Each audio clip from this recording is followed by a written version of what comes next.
Bonsoir tout le monde. Alors, nouvelle vidéo sur l'affaire Grégory ce soir. Une vidéo particulièrement importante puisque je vais vous révéler le résultat de nos recherches sur l'horaire du bus aperçu à Laveline devant Bruyères. En effet, l'horaire de ce bus, vu par Monique Villemain, par Michel Villemain et par Lionel Villemain, qui tous trois témoignent de sa présence, est bien évidemment d'une importance capitale, puisqu'elle permet de fixer l'heure de départ de Bernard Laroche d'Aumonzey pour acheter son vin et de figer l'heure de son retour du PMU. Alors avant de commencer, je rappelle à tous ceux qui pensent que Bernard Laroche est coupable que dans les deux versions de Muriel, celle de la participation à l'enlèvement comme celle de l'innocence de Bernard Laroche, ce dernier se trouve dans les deux cas à Aumonzey, chez la tante Louisette, avant de se rendre au supermarché. Ceci est un point indiscutable qui ne peut être remis en cause, sauf à contester l'ensemble des déclarations de Muriel, celle attestant de l'innocence de son beau-frère, tout comme celle faisant part de son éventuelle culpabilité. Mais depuis 37 ans, rien n'a jamais permis de contester la présence de Bernard Laroche chez Louisette avant son départ au supermarché, puisque d'ailleurs, Bernard Laroche n'est à aucun moment aperçu en compagnie de Muriel lors de ses achats, que ce soit au Champion, au PMU ou bien plus tard au croisement de Laveline devant Bruyères. Alors, pour la version, par exemple, Bernard Laroche coupable, elle le dit dans ce qu'il reste de ses soi-disant aveux, c'est-à-dire devant le juge Lambert le 5 novembre 1984, et je la cite: « Nous sommes allés chez la tante de mon beau-frère à Aumonzey, Louisette Jacob. Moi, j'ai regardé la télé, et lui est reparti à Bruyères pour acheter du vin. » Et pour la version Bernard Laroche non coupable, par 3 fois, et avant sa garde à vue, elle donne cette version que je cite, donc le 31 octobre 1984. « Je peux préciser que Laroche Bernard est parti 10 minutes après mon arrivée, soit vers 17h30. Il a dit qu'il allait chercher son vin au Champion à Laval. Le 1er novembre 1984, à son domicile, Muriel réitère ses dires. 10 minutes après mon arrivée, Bernard est parti au supermarché Champion de Bruyères pour acheter du vin. Il a pris son fils avec lui au volant de la 305 Peugeot. Je répète, Bernard est parti vers 17h30. Et enfin, le 2 novembre 1984, elle réaffirme à nouveau: je suis formelle 10 minutes après mon arrivée chez Louisette, c'est-à-dire à 17h35. Bernard est venu vers moi à la salle à manger et m'a dit qu'il se rendait au magasin Champion à Laval-sur-Vologne pour y acheter du vin. » Donc voici 3 affirmations précises de Muriel, donnant l'heure de départ de Bernard vers Laval-sur-Vologne. Et c'est d'ailleurs cette version qu'elle maintient aujourd'hui encore, et depuis le 6 novembre 1984, à savoir la présence de son beau-frère à 17h30 à Aumonzey, avant qu'il n'aille acheter le vin.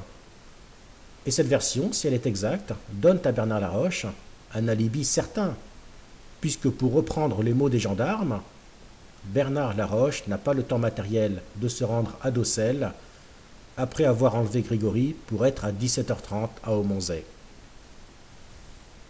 Alors, toujours selon Muriel, Bernard Laroche s'absente durant une grosse demi-heure. En effet, elle fixe son retour de façon relativement précise, soit peu après 18h. Alors, je reprends ces déclarations toujours, et donc le 31 octobre, que nous dit Muriel, elle nous dit: « Je ne me souviens plus à quelle heure il est rentré avec son vin.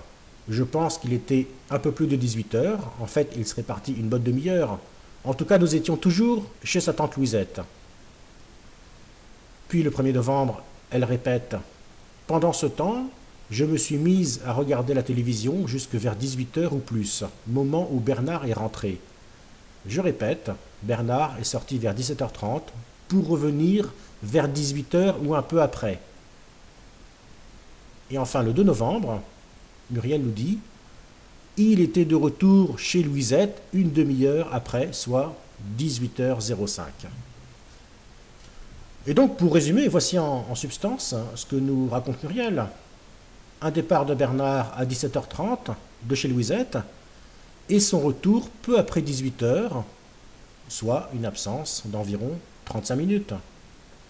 Et d'ailleurs, cet horaire du retour de Bernard Laroche chez Louisette, peu après 18 heures, se trouve grandement renforcé par d'autres éléments, à savoir les reconstitutions du juge Simon, qui donne pour l'achat du vin et le PMU 35 minutes au départ de Monzet et jusqu'au croisement de l'Aveline devant Bruyères. Les témoignages de Monique et de Michel Villemain qui donnent le même créneau horaire lorsqu'ils croisent Bernard Laroche à l'Aveline, quelques minutes avant qu'il n'arrive chez la tante Louisette.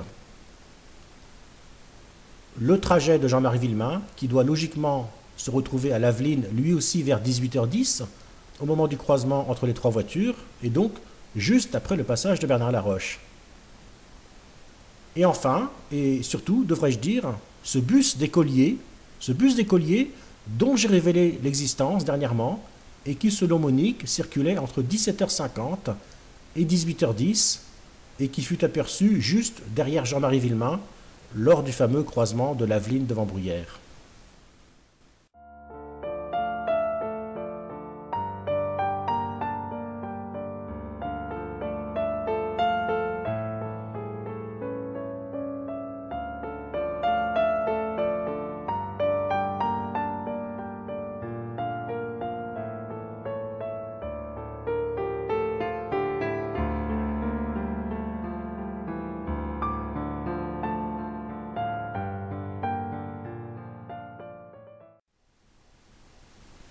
Alors finalement, tout l'enjeu était de connaître l'horaire de ce bus, de savoir de quel bus il s'agissait, d'où il venait et où il se rendait.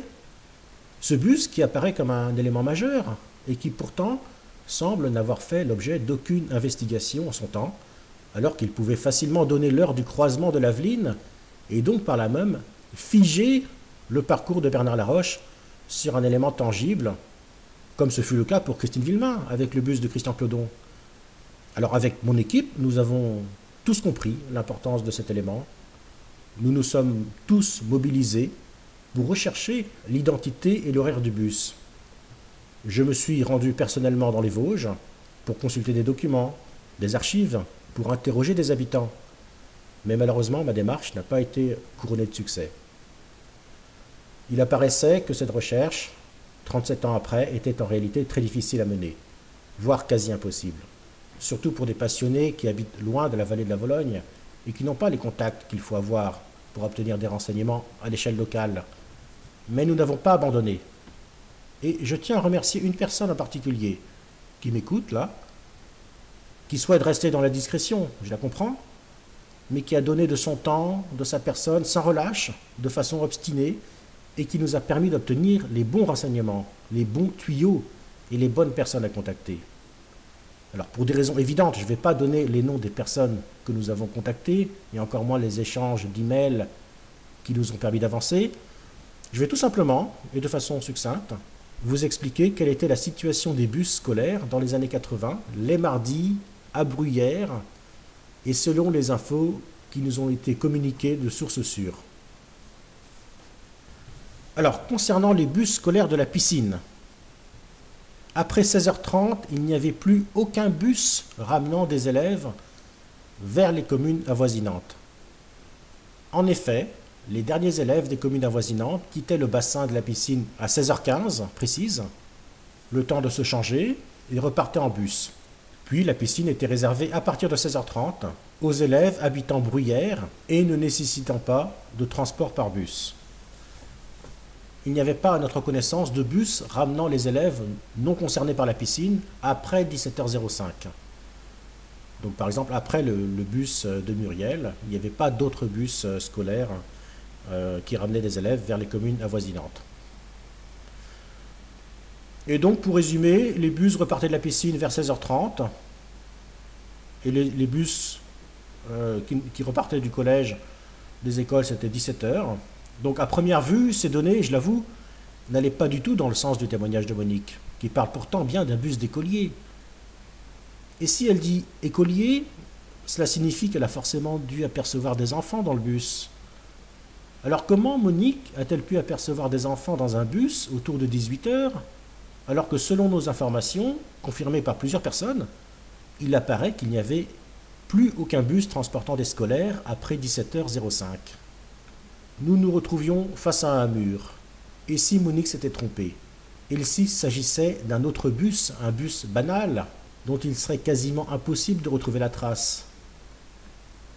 Mais nous n'avons pas abandonné. Je savais qu'il devait forcément exister un bus transportant des enfants autour de 18h.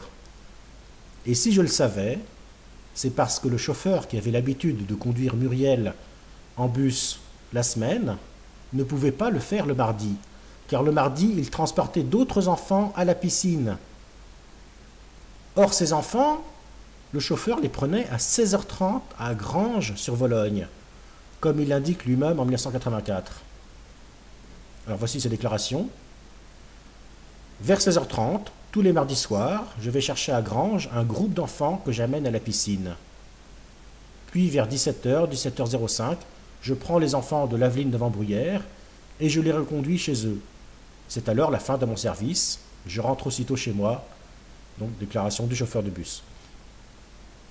Mais donc, logiquement, si ces enfants de Granges étaient conduits en bus à la piscine à 16h30, cela voulait dire qu'ils revenaient également en bus. Mais pour en avoir le cœur net, bien sûr, il fallait évidemment savoir qui étaient ces enfants dont parle ce chauffeur. Et pourquoi se rendaient-ils à la piscine dans un créneau horaire différent de celui des écoliers de Bruyères?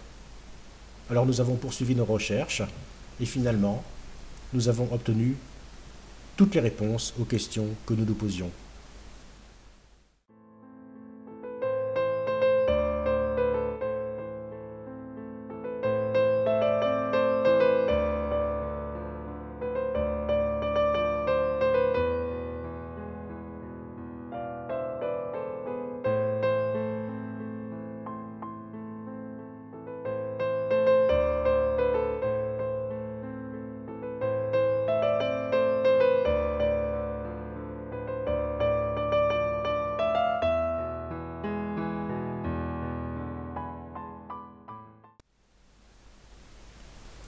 Ce que je peux affirmer aujourd'hui, c'est qu'effectivement, et selon des informations très précises qui nous ont été données, il existait bien un bus qui se rendait de Granges-sur-Vologne à la piscine de Bruyères, les mardis soirs. Mais en réalité, ce bus n'était pas un bus scolaire. C'était un bus qui transportait des enfants faisant partie d'une association sportive locale, dont le nom nous a été précisé, mais que je ne dévoilerai pas dans cette vidéo. Ces enfants passaient eux aussi une quarantaine de minutes dans le bassin, qu'ils quittaient à 17h50 afin de libérer les lieux un peu avant l'heure de départ du bus de retour qui était fixé précisément à 18h. Et donc ce bus qui conduisait des enfants et qu'ont vu Monique, Michel et Lionel était le bus affrété par cette association sportive, puisqu'en dehors de celui-ci, à notre connaissance en tout cas, il n'y avait plus de bus transportant des enfants circulant à cette heure-là. Il n'y en avait plus. Et donc, au vu de l'horaire de départ du bus, c'est-à-dire 18h, il semble clair que l'heure du passage de ce bus à l'Aveline de Vambruyères, sur le chemin du retour vers Granges, se situe bien aux environs de 18h05, 18h10, et non à 18h30. Ceci diminuant de quasiment 25 minutes le temps nécessaire à Bernard Laroche pour commettre le crime et le rendant de ce fait totalement impossible de sa main. Car la thèse Bernard Laroche coupable impliquait que ce dernier se soit absenté pour réaliser ses achats, non pas de 17h30 à 18h10, mais bien de 17h50 à 18h30. Mais pourtant, cet élément matériel essentiel, ce bus, ramenant les enfants de l'association sportive, n'a jamais, semble-t-il, été pris en compte dans l'enquête. Et cela est pour moi une faute, car finalement ce bus démontre que les premières déclarations de Muriel étaient parfaitement exactes. Si Bernard Laroche se trouvait vers 18h10 à l'Aveline au lieu de 18h30, comme cela est communément admis, cela signifie qu'il est bien parti de Monzet vers 17h30, comme Muriel le dit depuis toujours. Et si Bernard Laroche se trouve à 17h30 à Aumonzey, c'est-à-dire à 20 minutes de route de Docelles, cela signifie évidemment qu'il est innocent, qu'il a un alibi indiscutable, un alibi qui, alléluia, grâce à la présence de ce bus, se trouve entièrement validé.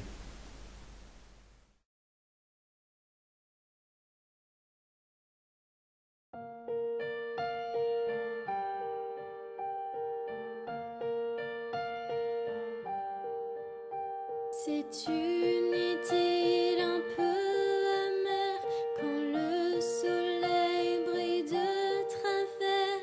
Pourtant il s'aime encore comme autrefois.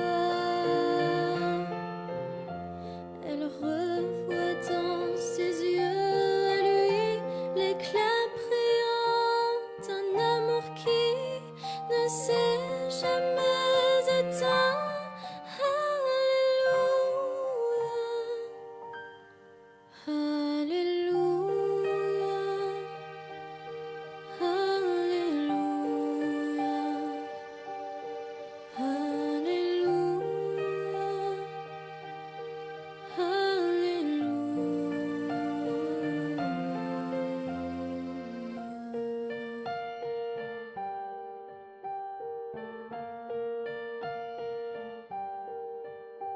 Parfois les hommes se détestent.